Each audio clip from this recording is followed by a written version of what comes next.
ඔබ දන්නවා ආනන්ද හාමුදුරුවෝ ගොඩාක් සංවේදී කෙනෙක්. බුදුරජාණන් වහන්සේ පිරිනිවන් පෑවට පස්සේ ජේතවනාරාමේ බුදුරජාණන් වහන්සේගේ ගල් කුටියට දොර වහගෙන ආනන්ද හාමුදුරුවෝ අඬන්න වැළපෙන්න පටන් ගත්තා. අනේ බුදුරජාණන් වහන්සේ මට මේ වෙලාවේ ආනන්ද සිසිල් පැන් ගේන්න. ආනන්ද උණු පැන් එකක් සූදානම් කරන්න කියලා කතා කරා කියලා මේක සිහි කර කර ආනන්ද හාමුදුරුවෝ අඬනවා වැළපෙනවා.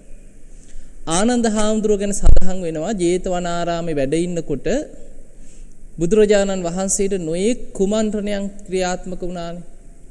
සුන්දරී කියලා පරිබ්‍රාජිකාවක් මරලා ගෙනලා ජේතවනේ හංගලා බුද්ධ ප්‍රමුඛ සංඝයාටම නිନ୍ଦා පහස කරා. එතකොට ධර්මිටි බන්දෝල ඇව්වා. මේ වගේ නොයෙක් විදිහට බුදුරජාණන් වහන්සේගේ චරිත ඝාතන කරන නොයෙක් කුමන්ත්‍රණ කරා. රහතන් වහන්සේලාට නොයෙක් විදිහේ චෝදනාවන් එල්ල කරා. අන්නේ තීර්ථකයන්ට ජේතවනාරාමේට මේ තියෙන ලැබීම නවත්වන්න නොයෙක් විදිහේ කුමන්ත්‍රණයන් කරා.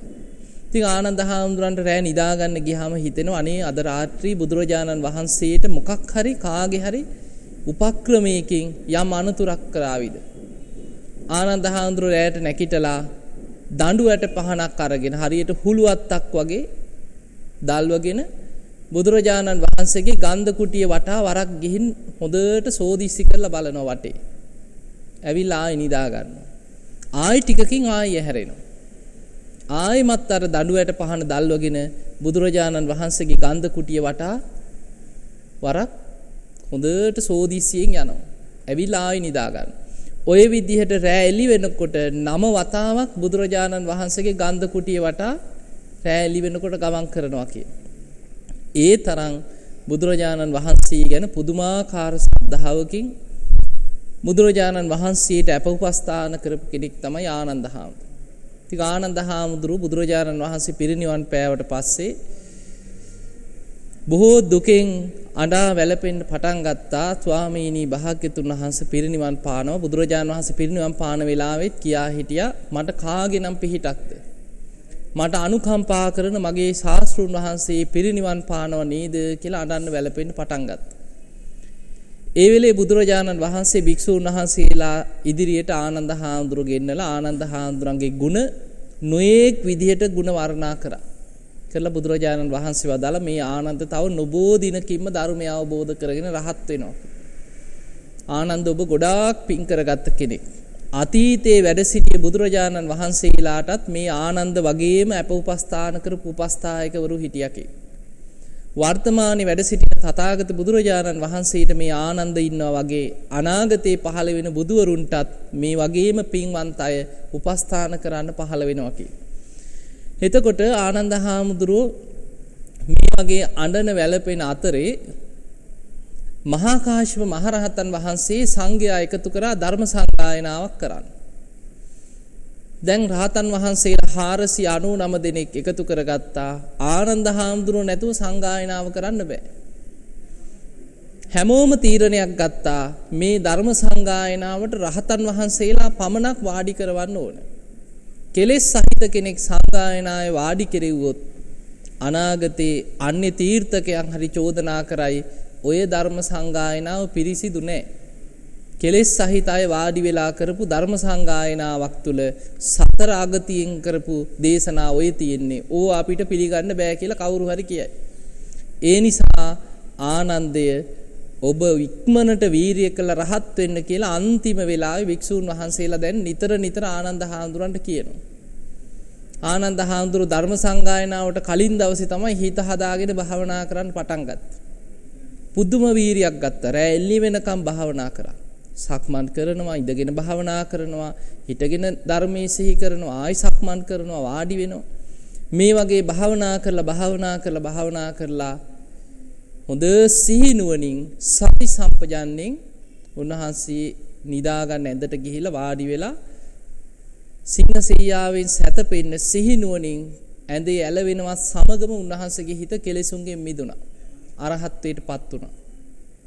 එදා ආනන්ද හාමුදුරුවෝ කල්පනා කරා දැන් ධර්ම සංගායනාව පැවැත්වෙන දවස. මම සාමාන්‍ය කෙනෙක් හැටියට ඇවිදගෙන ගිහිල්ලා ওই සංගායනාවේ වාඩි වුණොත් කවුරුත් පිළිගන්නේ නැහැ. ඔන්න කෙලෙස් සහිත කෙනෙක් සෝවාන් වෙලා විතරයි ඉන්නේ. ඔන්න ඇවිල්ලා වාඩි වුණා. ආනන්ද හාමුදුරුවෝ හිටපු නිසා මේ ධර්ම සංගායනාව ඔන්න සෝවාන් වෙච්ච කෙනෙක් ඉඳගත්තා කියලා කවුරු හරි චෝදනා කරයි.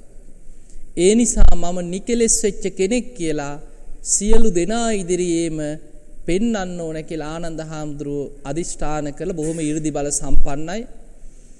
ඒ වෙලාවේ තමන් හිටපු ගන්ධ කුටියෙන් පොළොව ඇතුළට කිමිදිලා පොළොව ඇතුලෙන් ඇවිල්ලා ධර්ම සංගායනාව පවත්වපු මණ්ඩපේ ළඟින් අහසට පැන නැග්ගා. පොළොව ඇතුලෙන් ඇවිල්ලා අහසේ නොඑක අයුරින් ප්‍රාතිහාර පාලා තමයි තමන්ට වෙන් කරපු ආසනය තුල වැඩ සිටියේ. සියලු දෙනාම දැනගත් ආනන්ද හාමුදුරුවෝ අරහත්ත්වයට පත් වෙලාමයි මේ සංගායනාවට වැඩි කියලා. එදා ආනන්ද හාමුදුරුවෝ තමයි ධර්ම භාණ්ඩාගාරික ධර්මයේ කටපාඩම් කරගත්ත කෙනා. මේ ත්‍රිපිටක ධර්මය ආනන්ද හාමුදුරුවෝ මතක තියාගත් ආකාරයට එකින් එක සංගායනා කරා. ඒ අතර බුදුරජාණන් වහන්සේගේ දීර්ඝම දේශනා තමයි දීඝනිකාය යටතට ගත්තේ. මජ්ක්‍ධිම නිකාය කියන්නේ මධ්‍යම ප්‍රමාණ දේශනා. අංගුත්තර නිකාය කියන්නේ කොටස් වශයෙන් උසස් වෙන පිළිවෙලට වදාළ දේශනා. සංයුත්ත නිකාය කියන්නේ විශේෂ මාතෘකා යටතේ කැටි කරගත් දේශනා. එතකොට අද අපි කතා කරන දේශනාව මච්චරී සූත්‍රය කියලා අදට නියමිත දේශනාව. සංයුත්ත නිකායේ පළවෙනි පොතට පළවෙනි කොටසට අයිති දේවතා සංයුක්තේ ගාථාව. පුංචි සූත්‍රයක්. නමුත් පුංචි වුණත් බුද්ධ දේශනාවක් නිසා ඒක අපිට මිල කරන්න බැරි තරම් වටිනා දෙයක්. පින්වතුනි බුදුරජාණන් වහන්සේ මුණ ගැහෙන්න දෙවිවරු වෙනවා රාත්‍රී 10ත් 12ත් අතර පැය දෙක. රාත්‍රී පළවෙනි යාමේ තමයි දෙවියන්ට වෙන් කරපු කාලය. බුදුරජාණන් වහන්සේ බොහෝම ක්‍රමානුකූල දිනචර්යාවකට තමයි වැඩ කටයුතු කරේ. හිමදිරි උදෑසන 2ට උන්වහන්සේ අවදි වෙන්නේ. ඊට පස්සේ භාවනා කරනවා, සක්මන් කරනවා. මහා කරුණා සමාපත්තියෙන් උදෑසනින්ම ලෝකෙ දිහා බලනවා කාටද අද මම පිහිට වෙන්නේ. ඒකේ නා හොයාගෙන යොදුන් ගණන් බුදුරජාණන් වහන්සේ වඩිනවා. ඇයි කෙනෙකුට හිතෙන්න පුළුවන් අනේ බුදුරජාණන් වහන්සේ ඇයි මේ එක්කෙනෙක් දෙන්නෙක් වෙනුවෙන් ඒ තරම් දුර වඩින්නේ? ජේතවනාරාමයට වෙලා හිටියානම් කොච්චර පිරිසක් එනවද ධම්සභා මණ්ඩපේ බණහන්න කියලා. පින්වතුනි බුදුරජාණන් වහන්සේ මහා කරුණා සමාපත්තියෙන් බලන්නේ ධර්මය අවබෝධ කිරීම පිණිස පාරමී පුරාගෙන එන පින්වන්ත අය ඉන්නවා. දැන් ඔබ දන් දීලා පින්කමක් කරලා ගුණධර්ම දියුණු කරලා යම් ප්‍රාර්ථනයක් කරනවා අනේ මට බුද්ධ ශාසනය තුලදී ධර්මයම අවබෝධ කරගන්න මේ බුද්ධ ශාසනය තුලදී ලැබේවා කියලා ඔබ ප්‍රාර්ථනා කරනවා. අන්න ඒ වගේ ගෞතම බුදුරජාණන් වහන්සේගේ බුද්ධ ශාසනය තුල ධර්මය අවබෝධ කර ගැනීම පිණිස පාරමී පුරාගෙන ආපු පිරිසක් ඉන්නවා. ඒ පිරිස බුදු කෙනෙක් පහළ වෙච්ච කාලේ ඒ පින සම්පූර්ණ වෙච්ච අය ඒ කාලේ ඒ යුගයේ තුල ඉපදිලා ඉන්නවා. අන්නේ අය කවුද කියලා බුදුරජාණන් වහන්සේ ඒ අය දිහා තමයි මහා කරුණා සමාපත්තියෙන් බලන්නේ. කවුද අද ධර්මය අවබෝධ කරගන්න පින්වන්තම කෙනා?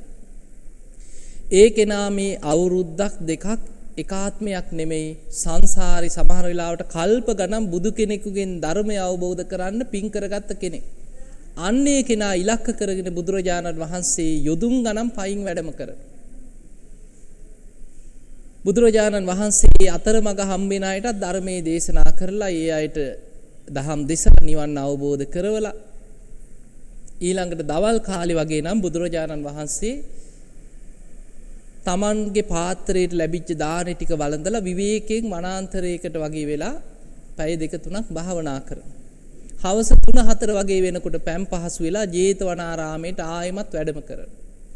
ඒකට හේතුව ජේතවනාරාමයට පිරිස පුරුදු වෙලා හිටියා. බුදුරජාණන් වහන්සේ වැඩිම කාලයක් වැඩ සිටියේ ජේතවනේනේ. උන්වහන්සේ වස් කාල 19ක් වසර 19ක් වැඩ සිටියේ සවැත් නුවර ජේතවනාරාමයේ. හැම බුදු කෙනෙක්ගේම ජීවිතේ වැඩිම කාලයක් වැඩ සිටින අවිදහිත පුණ්‍ය භූමිය තමයි සවැත් නුවර ජේතවනාරාමය. හැම බුදු කෙනෙක්ම සේවනය කරන අවිදහිත භූමියක්. බුදුරජාණන් වහන්සේ ජේතවනාරාමේ වැඩ සිටීමේ ප්‍රතිඵලය කොච්චරද කියනවා නම් සවැත් නුවර කෝටි 7ක් හිටිය ජනගහනය. එතකොට පුංචි ප්‍රදේශයක් නෙමෙයි සවැත් නුවර කියන්නේ. කෝටි 7ක් හිටියා බුදුරජාණන් වහන්සේගේ ඒ ධර්මයෙන් ඒ මිනිස්සු කොච්චර ප්‍රතිඵල ප්‍රයෝජන ගත්තද කියන්නේ කෝටි 7කින් කෝටි 5කට ආසන්න ප්‍රමාණයක් මාර්ගඵලලාභීන් බවට පත් වුණා කියලා ධම්මපද අට කතාවේ සඳහන් වෙනවා. එතකොට අපිට පේනවා ගිහි ජීවිතේ ගත කරපු බොහෝ පිරිස හිටියා සෝවාන් සකදාගාමි ආදී මාර්ගඵල ලැබපු අය. ධම්සභා මණ්ඩපයේට විශාල පිරිසක් එනවා බණ අහන්න. හවස් වෙනකොට ඇවිල්ලා පිරිලා ඉතිරිලා ධම්සභා මණ්ඩපේ වාඩි වෙලා ඉන්නවා. බුදුරජාණන් වහන්සේ ධම්සභා මණ්ඩපයට වැඩම කරලා ඒ අයට ධර්මයේ දේශනා කරනවා. කරුවල වැටෙනකොට රෑ බෝ වෙනකොට මේ අය වන්දනා කරලා තමන්ගේ ගෙවල් දොරවල් වලට ගම් වලට පිටත් වෙලා යනවා. රාත්‍රී කාලේ කරුවල වැටුණාට පස්සේ ගිහි පිරිස පිටත් වෙලා ගියාට පස්සේ ධම්සභා මණ්ඩපයෙන් පැවිදි වෙච්ච ස්වාමීන් වහන්සේලා එකතු වෙනවා. ඒ අයට බුදුරජාණන් වහන්සේ විනය ශික්ෂාපද පනවනවා. ධර්මය අවබෝධ කරගන්න අවශ්‍ය තව විනය නීති පනවනවා. යම් යම් භික්ෂුන් වහන්සේලා අතර ගැටුම් ආරවුල් ප්‍රශ්න තියෙනවා නම් ඒවට උපදෙස් දෙනවා. ඊළඟට සමහරු කැමති තනියම හුදකලාවේ භාවනා කරන්න. බුදුරජාණන් වහන්සේට ඇවිත් වන්දනා කරලා කියනවා ස්වාමීනි භාග්‍යතුන් වහන්සේ මම කැමති හුදකලාවේ භාවනා කරන්න. මට සුදුසු කමටහනක් දෙන්න කියලා. බුදුරජාණන් වහන්සේ ආයේගේ ඉන්ද්‍රිය ධර්ම බලලා සුදුසු උපදෙස් ලබා දෙනවා. ওই වගේ රාත්‍රී කාලේ ගත වෙනවා. රාත්‍රී 9:45 වගේ වෙනකොට ධම්සභා මණ්ඩපේ කටයුතු අවසන් කරනවා. එතනින් බුදුරජාණන් වහන්සේ නැගිටලා තමන් වහන්සේගේ ගන්ධ කුටියේට වැඩම කරනවා. ජේතවනාරාමේ ගන්ධ කුටියේ බුදුරජාණන් වහන්සේට සැතපෙන්න වෙනම පොඩි කොටසක් තියෙනවා. ඒ කුටියේ ඉදිරියෙන් තියෙන කවුරු හරි ආවහම හම්බෙන තැන. පොඩි ස්තූපයක් වගේ කොටසක්. බුදුරජාණන් වහන්සේ අන්න එතනට වැඩම කරලා වැඩ ඉන්නවා. රාත්‍රී 10ත් 12ත් අතර පැය දෙකේ දෙවියන් බ්‍රහ්මයන් බුදුරජාණන් වහන්සේ මුණ ගැහෙන්න ඉන වෙලාව.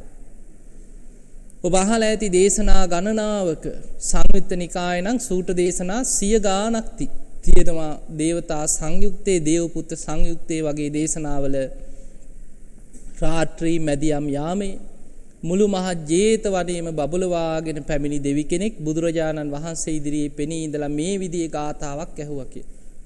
එතකොට පින්වතුනි අද අපි කතා කරන මේ මච්චරී සූත්‍රයේ තියෙන්නේ එදා බුදුරජාණන් වහන්සේ ජේතවනාරාමේ ගන්ධ කුටියේ දෙවියන් වෙනුවෙන් ඒ වෙන් කරපු වෙලාවේ බුදුරජාණන් වහන්සේ මුණ ගැහෙන්න ආව දෙවිවරු දෙන්නේ.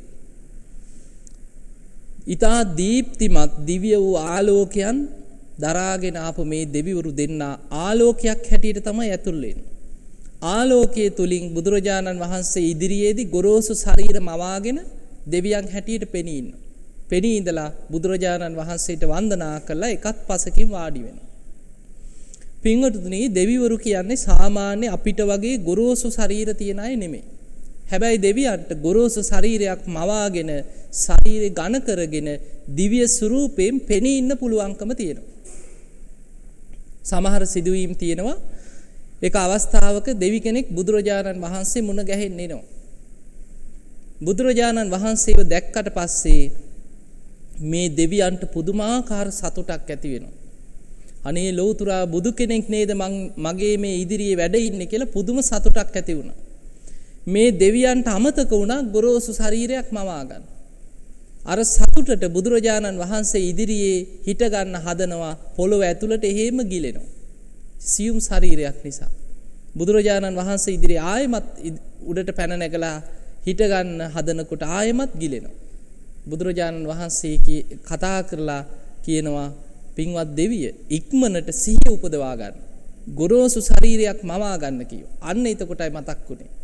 ඉක්මනට ගොරෝසු කයක් මවාගෙන බුදුරජාණන් වහන්සේට වන්දනා කළා එකත් පසකින් වාඩි වුණා.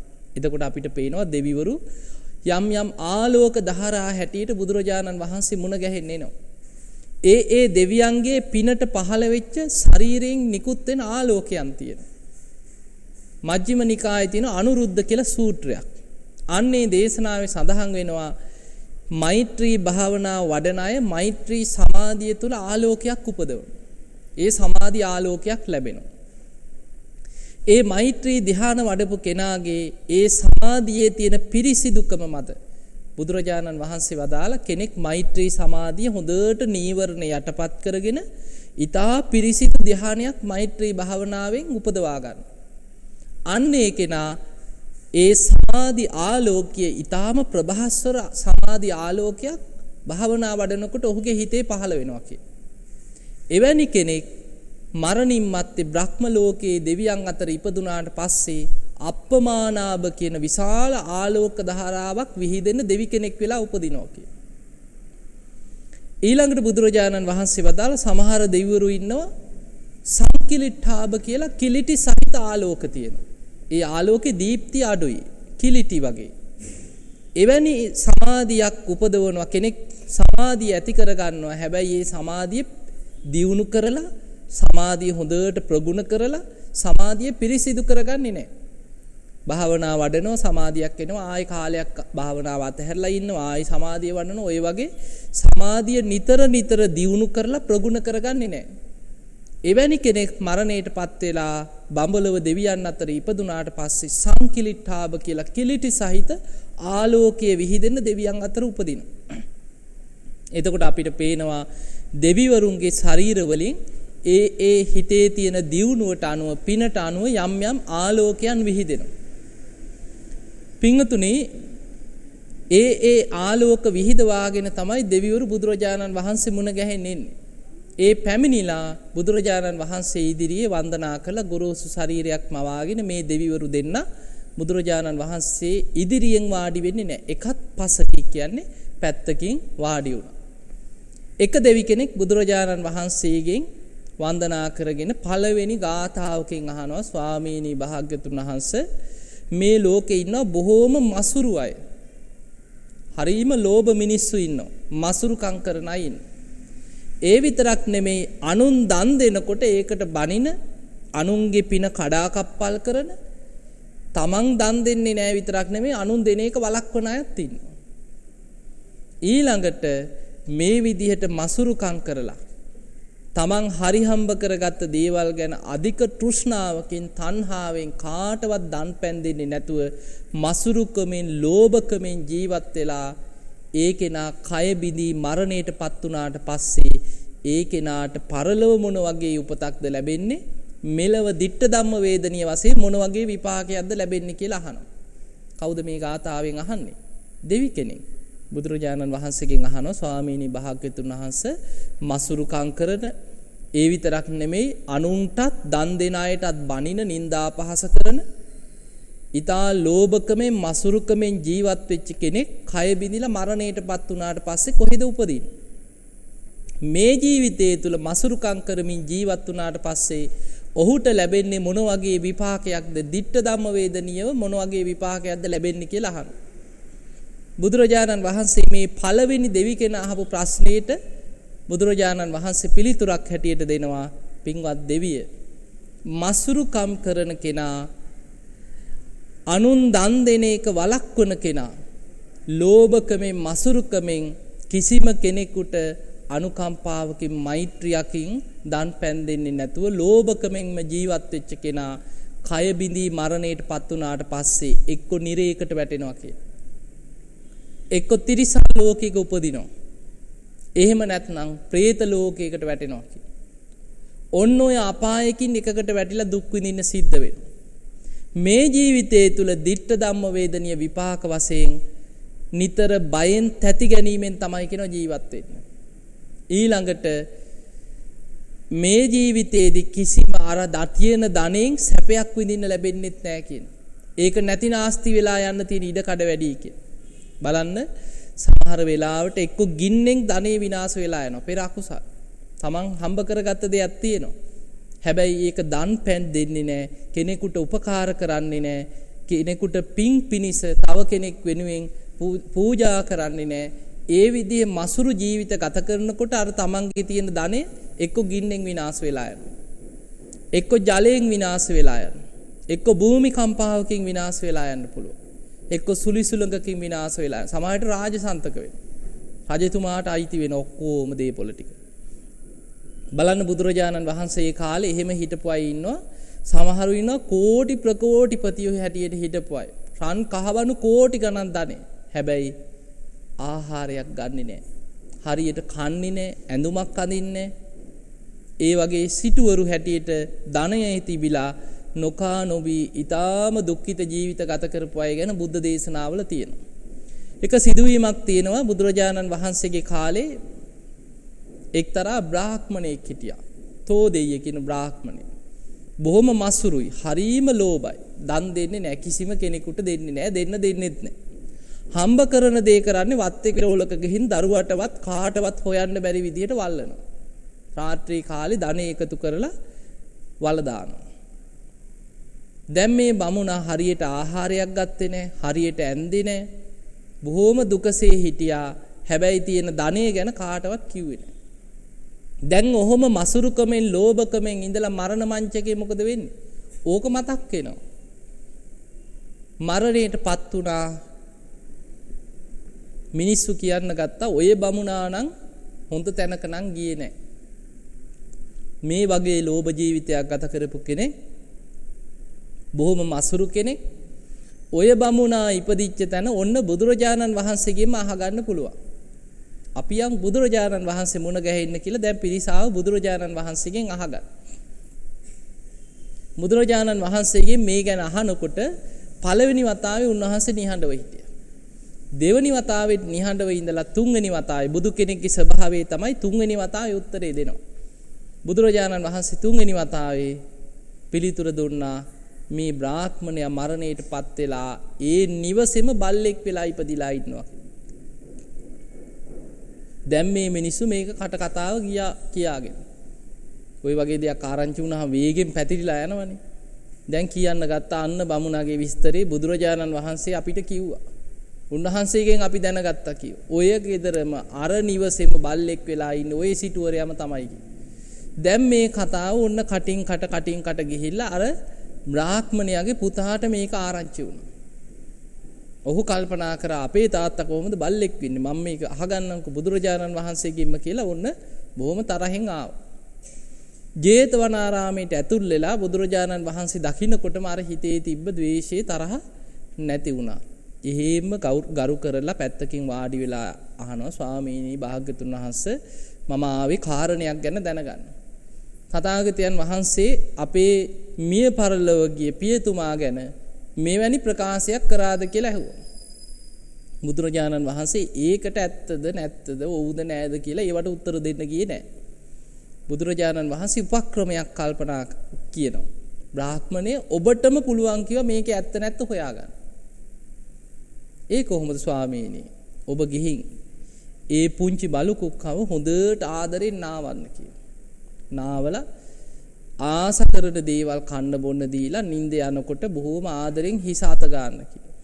නිින්ද යාගෙන එනකොට අහන්න කිව්ව තාත්තේ. අර හම්බ කරලා තිබ්බ කෝටි ගාණක් කහවණු ටික කොහෙද හැංගුවේ කියලා අහන්න කිව්වා. දැන් මේ බමුණට මේ කැහෙනකොට අර පුතාට ආපු කාරණේ අමතක වුණා. කෝටි ගාණක් කහවණු නෙනේ. බල්ලෙක්ගෙන් හරි කමන්නේ. ඒ වෙලාවේ බොහොම සතුටෙන් ගියා. ගිහිල්ලා අර කියපු විදිහටම නාවලා කන්න දීලා බොහොම ආදරෙන් ඔළුව අත ගගා හිටිය අර බලු කුක්කගේ. නිින්ද යාගෙන එනකොට හිස පිරිමැදලා ඇහුවා තාත්තේ. කෝ අර හංගපු කහවණු ටික තාත්තා කොහෙද හැංගුවේ කියලා ඇහුවා. මෙන්න අර බලු කුක්කයි හේම අඩ නිින්දෙන් වගේ නැකිටලා ඉව කර ගියා වත්තේ පිළි කෙරවලකට. ගිහිල්ලා අත් දෙකෙන් බිම පහුරු ගෑවා. ඉක්මනට සේවකයෝ දාලා මෙතන හාරනකොට කහවණු ටික මතු වුණා. කෝටි ගාණක් කහවණු. එතකොට මේක බුද්ධ දේශනාවක සඳහන් වෙන සිදුවීම. එතකොට අපිට පේනවා මේ සිදුවීමෙන් මසුරුකමෙන් ලෝභකමෙන් හිටපු කෙනා මෙලව හරියට ඒක අනුභව කරන්නෙත් නැහැ. මේ ජීවිතේක භුක්ති විඳින්න පිනක් ලැබෙන්නෙත් නැහැ. මරණින් මත්තේ දුගතියකට වැටෙනවා. එක අවස්ථාවක සඳහන් වෙනවා කෝසල සංයුක්තේ. කොසල් රජතුමා බුදුරජාණන් වහන්සේ මුණ ගැහෙන්න හවස්සරු වෙනවා බොහෝම වෙහෙස වෙලා. බුදුරජාණන් වහන්සේ මුණ ගැහෙන්න ඇවිල්ලා වන්දනා කරලා කියනවා ස්වාමීනි භාග්‍යතුන් වහන්සේ අද අර අසවල් බ්‍රාහ්මණයා මරණයටපත් වෙලා ඒ ධනෙ ඔක්කොම රාජසන්තක වුණා කිව්වා. කෝටි ගාණක් රන් කහවණුම තිබ්බා කිව්වා. මේ ගණන් කරලා එන ගමන් කිව්වා. ත්‍රිදී ගැන කවර කතාවද කියලා ඇහුවා. ස්වාමීනි භාග්‍යතුන් වහන්සේ පුදුමේ මේක නෙමෙයි කීවා. මේ බමුණට මෙච්චර ධනයක් තිබිලවත් හරියට ආහාරයක් ගත්තේ නැහැ කිව්වා. කාඩි හොදුයි බතුයි කිව්ව කාලා තියෙනවා. ස්වාමීනි භාග්‍යතුන් වහන්සේ මේ බ්‍රාහ්මණයා මෙච්චර ධනයක් තිබිලවත් හරියට ඇන්දේ නැහැ කියනවා. වැරහැලි වගේ ඉරිච්ච පරණ රෙදි තමයි කිව්වා ඇන්දේ. ස්වාමීනි ඇයි මෙහෙම වුනේ කියලා අහනවා. බුදුරජාණන් වහන්සේ මේ වෙලාවේ රජතුමාට කියන රජතුමනි ඔය බ්‍රාහ්මණයා දැන් ඉපදිලා ඉන්නේ පදුම කියන නිරේට වැටිලා ඉන්නේ කියලා. රජතුමාට අදහ ගන්න පුළුවන් කමක් නැහැ මේ තරම් මහා ධනයක් තිබිලා මරණයටපත් වෙලා මෙච්චර දුක් සහිත නිරේකට වැටුනේ කොහොමද? අන්න බුදුරජාණන් වහන්සේට තියෙන දිවස් නුවණ. උන්වහන්සේට පෙර ආත්ම ගණන් කල්ප ගණන් ආපස්සට බලලා අතීත විස්තර දකින්න පුළුවන්. බුදුරජාණන් වහන්සේ පෙර ආත්ම භාවවල සිදුවීම් බලාගෙන ගියා. මොන වගේ කර්මයකින්ද මේ වගේ සැප සම්පත් ලැබුණේ? මොකක් නිසාද ඒව පරිහරණය කරන්න බැරි විදිහේ අකුසල විපාකයක් පස්සෙන් ආවේ? බුදුරජාණන් වහන්සේ බලනකොට දැක්කා එක ආත්මයක බොහොම ධනවත් කෙනෙක් හැටියට ඉපදිලා හිටියා. හැබැයි හරීම මසුරුයි ලෝභයි. කිසිම කෙනෙකුට තමන්ගේ නිවසෙන් පිනට දහමට දෙයක් දෙන්නේ නැහැ. කුසගින්නෙන් එන කෙනෙකුට වතුර පොදක්වත් දෙන්නේ නැහැ තමන්ගේ ගෙදර. දිනපතා පසේ බුදුරජාණන් වහන්සේ නමක් පිණ්ඩපාති ගියා. හැබැයි උන්වහන්සේට කිසිම දෙයක් මේ ගෙදරින් කවදාවත් හම්බුනේ නැහැ. දවසක් මේ කෙනා යනකොට පසේ බුදුරජාණන් වහන්සේ පිණ්ඩපාත වැඩම කරනවා දැකලා හිතුණා අද ඔය පුංචි ආහාර ටිකක් දෙයි කියලා අත දික් කරලා කිව්වා අන්න අර අතන තියෙන අපේ නිවස ඔබ වහන්සේ ගිහිල්ලා පිණ්ඩපාතේ ටිකක් ඉල්ල ගන්න මම කීවා කියලා කියන්නේ. ඉතින් උන්වහන්සේ ගියා. ඒ ගියපු වෙලාවේ ටිකක් දුන්නා. පාත්‍රයට ටිකක් බෙදුවා. ඉතින් උන්වහන්සේ මේක අරගෙන ආපහු එනකොට මේ බ්‍රාහ්මණයා ඒ ගිය ගමන අවසන් කරලා ආපහු එනවා. මගදී ස්වාමීනි පිණ්ඩපාතේ ගියාද ඇහුව නිවසට? ඔව් ලැබුණාද ඇහුව? එහෙමයි කියේ. කෝ බලන්න කියලා පාත්‍රයට එබුණා. අර බෙදලා තියෙන තමන්ගේ ගෙදරින් පූජා කරලා තියෙන දාන ටික දැක්කට පස්සේ හිතුණ අපරාධෙ මේක දුන්නේ. අන්න හිතට ආපු සිතුවිල්ල. ඒකේ විපාකේ තමයි අර දීපු නිසා ආත්ම භාව ගණන් දීපු නිසා තමන්ට ලැබෙනවා. හැබැයි ඒ දීලා හිත පහදවා ගත්තේ නැහැ. අපරාධි දුන්නේ කියන සිතුවිල්ල තමයි ඇති වුනේ. අන්නේ හිත අපිරිසිදු කර ගැනීම නිසා ලැබෙන දේ භුක්ති විඳින්න පරිහරණය කරන්න පිනක් නැහැ කියන. එතකොට බලන්න අපිට Taman දෙනකොට දෙයක් හිත පහදවා ගන්නට ඕන. බුදුරජාණන් වහන්සේ පෙන්නනවා තුන් සිත පහදවාගෙන දන් දෙන්න කියන. තුන් සිත පහදවනවා කියන්නේ දන් දෙන්න කලින් දැන් අපි හිතමු පින කියන එක පිංගතුනි මේ දැන් මේ කාරණේ අපි මේ පැහැදිලි කරන දේ ඊටාම වැදගත්. ඒකට හේතුව පාරමී ධර්මවල පළවෙනි මේක මොකද්ද? දාන පාරමිතාවනේ. අපි මේ සාමාන්‍යයෙන් නිකන් දෙනවා කියලා දුන්නට ඊට වඩා මේක තුල තියෙනවා නිවන් අවබෝධයටම ඔබව අරගෙන යන පාරමිතාවක් හැටියට වඩන්න පුළුවන් ක්‍රමයක් තියෙනවා දීම. මේ දෙනවා කියන එක ලේසි දෙයක් නෙමෙයි. සංසාරේ දීලා පුරුද්දක් තියෙනවා. අන්නේ පුරුද්ද තියෙන කෙනා තමයි දන් දෙන්නේ දීලා සතුටු වෙන්න පුළුවන් වෙන්නේ. එතකොට දැන් වෙස්සන්ත රජුරු වගේ හැමෝටම දන් දෙන්න පුළුවන්ද? එහෙම බෑ. ඒ වෙස්සන්තර ආත්මෙදි හැම දෙයක්ම දන් දෙන්න පුළුවන් උනේ අසංකීය හතරකුත් කල්පලක්ෂයක් පාරමී උපපාරමී හැටියට පරමත්ත පාරමී හැටියට දියුණු කරලා බුද්ධත්වයට පත් වෙන්න පෙර ජීවිතේ තමයි පරමත්ත පාරමිතාවේ කොටසක් තිබ්බ ඉතුරු වෙලා. මේ පාරමී දියුණු කරලා දිව්‍ය ලෝකෙ ඉපදිලා ඉන්නකොට සක්‍ර දෙවියන් බැලුවා පාරමී ධර්මයන් සියල්ල සම්පූර්ණයි. හැබැයි දාන පාරමිතාවේ තව කොටසක් ඉතුරු වෙලා තියෙනවා. බුද්ධත්වයට සම්පූර්ණ වෙන්න. අන්නේ වෙලාවේ සක්‍ර දෙවියන් ආරාධනා කරනවා ජයතුරාපුරේ සංජේතේන මහරජුරුවට කුසති දේවියට දාව ඉපදිලා මේ පාරමිතාව සම්පූර්ණ කරගන්න වැඩම කරන්න කියලා සක්‍ර දෙවියන් ආරාධනයක් කරා. අන්නේ ආරාධනයේ මත තමයි දිව්‍ය ලෝකයෙන් චුත වෙලා මනුස්ස ලෝකයට ආවෙම දාන පාරමිතාවේ පරමත්ත පාරමිතාව දියුණු කරන්නමයි. පින්වතුනි බෝසතාණන් වහන්සේගේ ජීවිතේ ඉපදිච්ච ගමන් කතා කරපු ආත්ම තුනයි තියෙන්නේ. අසංකේය හතරකුත් කල්ප ලක්ෂයක් පාරමී පුරාගෙන එනකොට කොයිතරම් පින දියුණු කරගෙන එනවද? ඒ එන පින්වන්ත ආත්ම භාවවල ආත්ම තුනක් ඉපදිච්ච ගමන් කතා කරා.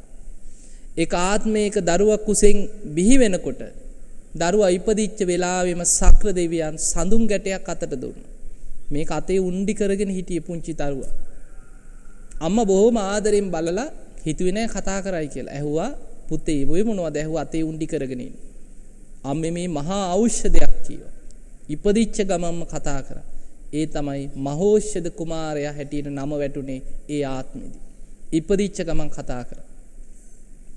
ඊළඟට වෙස්සන්තර ආත්මේ එදා කුසතී දේවියගේ කුසෙන් ඉපදිච්ච වෙලාවෙම අම්මා දිහා බලලා ඇහුවේ අම්මේ දන් දෙන්න මුකුත් නැද්ද කියලා. ඒ වෙලාවෙම රන් කහවණු පොදියක් තිබුණා. ඒක අතට ලං කරනකොටම හැරිලා ළඟ හිටපු අම්මා කෙනෙකුට දන් දුන්නා. ඊළඟට බුද්ධත්වයට පත් වෙන ආත්මේ ඉපදුනේම සිංහනාදයක් කරගෙනමයි අග්ගෝ හමස්මි ලෝකස්ස ජිට්ටෝ හමස්මි ලෝකස්ස සෙට්ටෝ හමස්මි ලෝකස්ස අයමන්තිමා ජාති නත්තිදානි පුනබ්බවෝ කියන සිංහනාදේ කරගෙනමයි ඉපදුනේ. එතකොට ආත්ම තුනක් කතා කරා. වෙස්සන්තර ආත්මේ පුදුමාකාර විදිහට දන් දුන්නා. රජකම අන්තිමට ආධ්‍යාත්මික දානයක් දුන්නා. පුංචිම කාලේ භාවනාවට වාඩි වෙලා ආධ්‍යාත්මික දානයක් මනසින් දෙනවා. යම් කිසි කෙනෙක් ලේ ඉල්ලගෙන පැමිණෙත් නම් බුදු බව පතා ශරීරේ ලේ දන් දෙමි. යම් කිසි කෙනෙක් ඇස් ඉල්ලගෙන පැමිණෙත් නම් ඇස් දන් දෙනවා. යම් කිසි කෙනෙක් ජීවිතේ ඉල්ලගෙන එනවා නම් මස් ඉල්ලගෙන එනවා නම් ශරීරේ මස් දන් දෙනවා. යම් කෙනෙක් ජීවිතේ පවා ඉල්ලගෙන එනවා නම් මේ රජකම අතහැරලා දාස භාවයට පත් වෙලා ජීවිතයෙන් මන් දන් දෙනවා. මේ විදිහට 100,000 වර මනසෙන් හිතමින් භාවනා කරන්න පටන් ගත්තා. මහ පොළොව කම්පා වුණා. ඒ විදිහට මහ පොළොව පවා කම්පා කරමින් වෙස්සන්තර ආත්මි දන් දුන්නා. එතකොට ඒ විදිහට දන් දෙන්න පුරුදුනේ දන් දීලා සංසාරේ පුරුදු වෙච්ච නිසා. එතකොට බුදුරජාණන් වහන්සේ පෙන්නනවා දානයක් දෙනකොට හිත පහදවා ගන්න ස්ථාන තුනක්. එකක් තමයි දැන් අපි හිතමු ඔබ කල්පනා කරනවා කියලා අපි ලබන අවුරුද්දේ මේ විදිහේ දානයක් දෙමු කියලා ඔන්න කතා වෙනවා. එතකොට ඒ සිතුවිල්ල ඔබට එන්නේ මේ අවුරුද්දේ අද කියලා හිතන්න. දැන් අද ඔබ හිතනවා ලබන අවුරුද්දේ අපි දානයක් දෙන්නට ඕන. දානි දෙන්නේ කොයි කාලෙද? ලබන අවුරුද්දේ. හැබැයි ඒ වෙනුවෙන් සිතුවිල්ල ඇති කරගත්තේ මේ අවුරුද්දේ අද නම් ඒ දානේ වෙනුවෙන් පින් රැස් කරගන්න පටන් ගන්නේ අන්නේ වෙලාවේ ඉඳන්. දානේට පෙර පින කියලා කියන්නේ චේතනාව තුළ රැස් වෙන දෙයක්. චේතනාහම් භික්කවේ කම්මං වදාමි. චේතනාවයි පින වෙන්නේ. කර්මය. චේතයිත්වා කම්මං කරෝති කායේන වාචාය මනසා කියන චේතනාව පහල කරලා තමයි අපි කර්ම රැස් කරන්නේ. අපි ක්‍රියා කරනකොට, කතා කරනකොට, හිතනකොට සිත කය වචනේ තුන් දොරින්ම කර්ම රැස් වෙනවා. එතකොට ඔබ අද හිතුවනම් අපි දානයක් ලබන අවුරුද්දේ දෙන්න ඕන කියලා ඒ වෙලාවෙම දානේ වෙනුවෙන් පිනක් රැස් වෙන්න පටන් ගන්නවා. ඒකට කියනවා පුබ්බේව දානා සුමනෝ. දානේට පෙර හිත පහදවාගෙන රැස් කරන පින. ඊළඟට ඒ දාහන ගැන කතා වෙනවා. අපි මෙහෙම දානයක් දෙමු නේද කියලා ඔන්න වචනෙන් කතා කරනවා. එතකොට කතා කරන හැම වචනයක්ම දානය වෙනුවෙන් පහල කරගන්න චේතනාව තුල ප්‍රකාශ වෙන වචනේ. එතකොට ඒ තුල ඔන්න පින් රැස් වෙනවා. ඊළඟට දානයකට අපි ගම ගිහිලා ආරාධනා කරලා දැන් දානෙ වෙනුවෙන් ලෑස්ති වෙනවා. දානෙට කලින් සූදානම් වෙනවා. බඩු මුට්ටු ගේනවා, ලකලෑස්ති වෙනවා, උයනවා, පිහනවා. මේ කටයුතු ඔක්කොම වෙන්නේ දානෙට කලින්. හැබැයි දානෙට කලින් ඒ හැම වෙලාවෙම දානේ වෙනුවෙන් හිතනකොට, කතා කරනකොට, ක්‍රියා කරනකොට තමන්ගේ සිත, කය, වචනේ තුන් දොරින්ම සිද්ධ වෙන්නේ දානයක් වෙනුවෙන් පින් රැස්වීම. එතකොට බලන්න මේ පුංචි පිනක් නෙමෙයි දානය වෙනුවෙන් කාලයක් තිස්සේ ඉඳන් පින් රැස් වෙනවා. අන්න ඒකට කියනවා පුබ්බේව දානා සුමනෝ. දානයට පෙර හිත පහදවාගෙන රැස් කරගන්න පින. ඊළඟට ඔබ යමක් පූජා කරනවා, දන් දෙනවා. දන් දෙනකොට බුදුරජාණන් වහන්සේ පෙන්නනවා දානයක් දෙනකොට තියෙන්න ඕනේ කර්මඵල විශ්වාසය. එතකොට කර්මඵල විශ්වාසයෙන් දන් දෙන්න. ඊළඟට සියතින් බොහොම ගෞරවයෙන් දෙන්න ඕනේ. තමන්ගේ මතින් පුළුවන් නම් ඒවා බහාර දෙන්න, පූජා කරන්න, පින කරගන්නට ඕන. එතකොට සියතින් දෙන්න කියනවා. ගෞරවයෙන් දෙන්න කියනවා. කර්මඵල විශ්වාසයෙන් දෙන්නට ඕන. අන්නේ විදියට දන් දෙනකොට දෙන වෙලාවෙත් පින රැස් වෙනවා. එතකොට දත්තා අත්තමනෝ හොති. ඊළඟට බුදුරජාණන් වහන්සේ පෙන්නනවා දානි දුන්නට පස්සේ දැන් දානි අපි හිතමු දානයක් හැටියට සාංගික දානයක් පූජා කරා කියලා. දැන් දානි පූජා කරලා ඉවරයි. පරිස්කාරත් පූජා කරා. දැන් ස්වාමින් වහන්සේලා වැඩියා කියලා හිතමු පින් අනුමෝදන් කළා ඔක්කොම කරලා වැඩියා. දැන් පින ඉවර වෙනවද? එතනින් ඉවර වෙන්නේ නැහැ. ඔබට මරණ මංචකේ දක්වා මැරෙන වෙලාවෙත් ඒකේ පින වඩන්න පුළුවන්. ඒ නිසානේ ඉස්සර මිනිස්සු පින් පොත් ලිව්වේ. ඉස්සර ආච්චිලා සීයලා පරණ මිනිස්සු දුටු ගැමුණු රජුරුව පවා පින් පොතක් තියාගත්තා. තමන් කරපු පින් දහම් සිහි කරන්න. ඔබ අවුරුදු 5කට පස්සේ හිතනවා අනේ අපි මීට අවුරුදු ගානකට කලින් මේ විදිහේ දානයක් දුන්නා නේද? එතකොට ඒ දානය ගැන හිතන්නේ අවුරුදු 5කට පස්සේ. හැබැයි ඒ සිතුවිල්ල දානයක් උදෙසා කරපු පිනක් ගැන හිතන සිතුවිල්ලක්, පුණ්‍ය සිතුවිල්ලක්. අන්න ඒ වගේ බුදුරජාණන් වහන්සේ පෙන්නනවා දානයක් දුන්නට පස්සේ පිනක් කරාට පස්සේ යම් කිසි පිනක යෙදුනට පස්සේ කරන පින ගැන හිතා සතුටු වෙන්න කියනවා. හිතන්න පින් රැස් වෙනවා. මරණ මංචකයේදීත් ඒ පින සිහි කරගත්තොත් ඒකම බලවත් කරගෙන සුගතිය යන්න පුළුවන්. අන්න ඒ නිසා දන් දෙන්නට ඕනේ. හැබැයි මසුරුකමින් ඉන්න කෙනාට, ලෝභකමින් ඉන්න කෙනා, ඒ විතරක් නෙමෙයි අනුන් දන් දෙන එකත් වළක්වන කෙනාට මොකද වෙන්නේ? මෙලව තමන්ගේ යම් ධනයක් තියෙනවා නම් ඒකත් විනාශ වෙලා යනවා. තමන් හම්බ කරගත්ත දෙයක් තියෙනවා නම් ඒක භුක්ති විඳින්න, ඒකෙන් සැපයක් විඳින්න හිත පහළ වෙන්නේ නැහැ, සිතුවිලි එන්නේ නැහැ. මරණයටපත් වෙලා මරණින් මත්තේ දුගතියට වැටෙනවා කියලා බුදුරජාණන් වහන්සේ දේශනා කරා. ඒ වෙලාවේ අනික් දෙවි කෙනා, දෙවිවරු දෙන්නෙක් ආවනේ. අනික් දෙවි කෙනා බුදුරජාණන් වහන්සේට වන්දනා කරගෙන අහනවා ස්වාමීනි භාග්‍යතුන් වහන්සේ මටත් ප්‍රශ්නයක් තියෙනවා අහගන්න. ස්වාමීනි යම් කිසි කෙනෙක් මසුරු මල අතහැරලා, ඒ කියන්නේ ලෝභකම අතහැරලා බුදුරජාණන් වහන්සේ ගැන හිත පහදවා ගන්නවා නම්, ධර්මයේ ගැන හිත පහදවනවා නම්, ශ්‍රාවක සංඝයා ගැන හිත පහදවනවා නම් ඒ කෙනාට ලැබෙන විපාකෙ මොකද්ද? මරණින් මත්තේ ඔහු කොහෙද උපදින්නේ කියලා බුදුරජාණන් වහන්සේගෙන් අනිත් දෙවි කෙනා අහනවා. අන්නේ වෙලේ බුදුරජාණන් වහන්සේ වදාලා පින්වත් දෙවිය ඔබේ ප්‍රශ්නෙට උත්තරේ තමයි කිව්වා යමෙක් මසුරු මල දුරු කරලා, ඒ කියන්නේ ලෝභකම නැති කරලා දන් දෙනවා. ඒ කියන්නේ පරලෝ විශ්වාසයක් තියෙන නිසානේ, පින ගැන විශ්වාසයක්, අවබෝධයක් තියෙන නිසානේ දන් පෙන් දෙන්නේ. ඒ කෙනා බුදුන් සරණ යනවා. අන්න බුදුරජාණන් වහන්සේ ගුණ වශයෙන් සිහි කරන කෙනෙක්. ධර්මයේ සරණ යනවා. ධර්මයේ හොඳට ගුණ වශයෙන් සිහි කරලා තමන්ගේ ජීවිතයට අනුගමනය කළ යුතු ප්‍රතිපදාවක් හැටියට ධර්මයේම පිහිට කරගන්න. ඊළඟට මාර්ගඵලලාභී සංඝයා ගැන හොඳට සිහි කරලා ගුණ වශයෙන් මෙනෙහි කරලා හිත පහදවා ගන්න. අන්න එහෙම තුනුරුවන් සරණ ගිය මසුරුකම දුරු කරලා, ලෝභකම දුරු කරලා පින් දහම් කරන, දන් පෑන් දෙන කෙනා බුදුරජාණන් වහන්සේ වදාලා ඒ කෙනා මෙලවත් සැපසේ ජීවත් වෙනවා කියලා. ඒ කෙනා යම් කිසි දෙයක් උපයගත්තා නම් ඒක භුක්ති විඳින්න ඒ කෙනාට ලැබෙනවා කියලා. ඊළඟට අනුන් හම්බ කරපු ධනේ උරුමකාරයෙක් බවට පත් වෙනවා කියලා. ඒ කියන්නේ පෙර ඒ වගේ පින්කම් කරපු නිසා අනුන්ගේ ධනේ උරුමකාරයෙක් බවට පත් වෙනවා. පෙර පිනන් නිසා තමයි එහෙම ලැබෙන්නේ. සමහර වෙලාවට මේ කොහේවත් ඉන්න අය, ඒ අයට ඒ ධනේ භුක්ති විඳින්න බෑ. කෙනෙකුට ලියලා තියලා ඔක්කොම මැරිලා යනවා.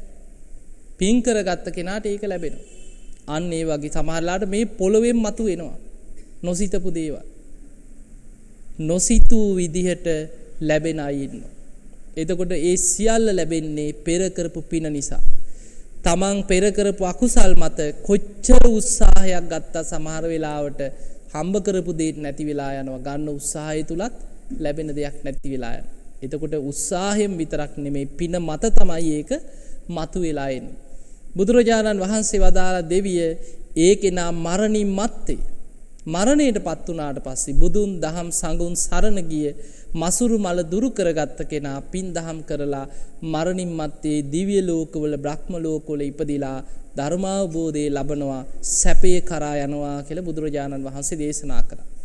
එතකොට අපිට පේනවා අපේ ජීවිතවල අපිට නිතර බුදුන් සරණ ගිහි බුදු ගුණ සිහි කරන්න පුරුදු වුණොත්, ධර්මයේ ගුණ වශයෙන් නිතර හිතන්න අපි පුරුදු වෙනවා නම් ඊළඟට මාර්ගඵලලාභීන් ගැන හොඳ හිතේ සද්ධාවෙන් නිතර තුනුරුවන් ගුණ සිහි කරනවා නම් බුදුරජාණන් වහන්සේගේ දේශනාවක් තියෙනවා පුඤ්ඤාභි සන්ද කියලා. පුණ්‍ය ගංගාවක් ගැන. බුදුන් සරණ යනවා කියන්නේ පුණ්‍ය ගංගාවක් ජීවිතේට රැස් කර ගන්නවා කියන. දහම් සරණ යන කෙනා ධර්මයේ ගැන අවබෝධයෙන් පැහැදිලා ධර්මයේ සරණ යන කෙනා තවත් පුණ්‍ය ගංගාවක් රැස් කරනවා කියන. ඊළඟට මාර්ගඵලලාභීන් ගැන අවබෝධයෙන් පහදින කෙනා තවත් පුණ්‍ය ගංගාවක් රැස් කරනවා. එතකොට බුදුන් දහම් සඟුන් සරණ ගිහිල්ලා නිතර තුනුරුවන් ගුණ සිහි කරන්න පුරුදු වෙන කෙනා ජීවිතේට පුණ්‍ය ගංගාවල් 3ක් රැස් කරනවා. එතකොට හැම වෙලාවෙම පින් රැස් වෙනවා. ඒකයි ගංගාවක් කියන්නේ. නිතර ගලනවනේ. හැම වෙලාවෙම තුනුරුවන් සරණ ගිය කෙනා නිතරම බුදුරජාණන් වහන්සේ වරමුණු වෙනවා. ජීවිතේ මොන ප්‍රශ්නයක් ගැටලුවක් බාධාවක් ආවත් බුදුරජාණන් වහන්සේ සිහි වෙන්නේ. ධර්මයෙන් තමයි විසඳුමක් හොයන්නේ. වෙන වෙන දේවල් පස්සේ යන්නේ නැහැ. මොකක් හරි කරදරයක් ආවත් හිතෙන්නේ අනේ ඉපදිච්ච නිසා නේද මේ දුක් ගැහැට විඳින්නේ. බුදුරජාණන් වහන්සේ දේශනා කරපු ධර්මයේ කොච්චර ඇත්තද? අන්න තුනුරුවන් සරණ ගිය කෙනාට හිතෙන දේ. දැන් බලන්න බිම්බිසාර රජතුමාට අච්චර වද හිංසා කරා අජාසත්. සුවාන් වෙලානේ හිටියේ. කන්න නොදී හිර කරලා තිබ්බා, යටිපතුල් පල්ලා ලුණු දාලා වද දුන්නා. කොච්චර වද හිංසා කරාද? ඒ ධර්මයට බැන බැන හිටියද? කෝ මං වේළුවනාරාමෙත් පූජා කරා කෝ මේවා විපාක කියලා බැන්නද?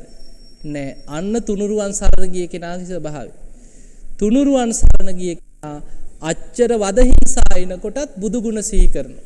අර හිර කුටියේ ඉඳන් බුද්ධානුස්සතිය වඩන, ධම්මානුස්සතිය වඩනවා, සංඝ ගුණ සිහි කරනවා. බුදුරජාණන් වහන්සේගේ ධර්මයේ කොච්චර ඇත්තක්ද? ඉපදිච්ච නිසා නේද මේ දුක් ගැහැට විඳින්නේ. ඉපදීම දුකයි කියලා නේද බුදුරජාණන් වහන්සේ දේශනා කරේ කියලා අන්න ධර්මයේ සිහි කරනවා. තෙරුවන් සරණ ගියේ නැති කෙනාට උණක් හෙම්බිරිසාවක් හැදුනත් වැරදි කාර්යය කවුද? බුදුරජාණන් වහන්සේ. අපි මෙච්චර දන් දෙනවා, අපි මෙච්චර පින්කම් කරනවා, අපිටමයි කියන මේ හේන. අර අරුන් යසාගේට ඉන්නේ කියලා කවුරු හරි පව්කාරයෙක්ව පෙන්නනවා. එහෙම වෙන්නේ නැද්ද සමාජේ? ඒක තමයි ස්වභාවයයි. තුනුරුවන් ගැන අවබෝධයක් නැහැ. බුදුරජාණන් වහන්සේව සරණ යන්නේ බුදුරජාණන් වහන්සේව සරණ යාම තුලින් ලෙඩක් දුකක් නැතුව, කරදරයක් නැතුව, පීඩාවක් නැතුව මේ සැපසේ ඒ හිතු පැතු ආකාරයට ජීවත් වෙන්න පුළුවන් වෙයි කියලා. එහෙම දෙයක් නැහැ. බුද්ධ දේශනාවේ තියෙන ඉපදීම දුකයි කියලා. බුදුරජාණන් වහන්සේ දේශනා කරේ මේ දුක් සහිත සංසාරයෙන් මිදෙන්න මහන්සි ගන්න. එතකොට Tamanටයි වැරදිලා තියෙන්නේ. බුදුන් දහම් සංඝුන් සරණ ගිය කෙනා මොන ප්‍රශ්න මොන පීඩාවල් ආවත් ධර්මයේ තුල පිහිටලා අකම්පිතව ඉන්න. ධර්මයේ පිහිටන කෙනා අටලෝ දහම ඉදිරියේ කම්පා වෙන්නේ.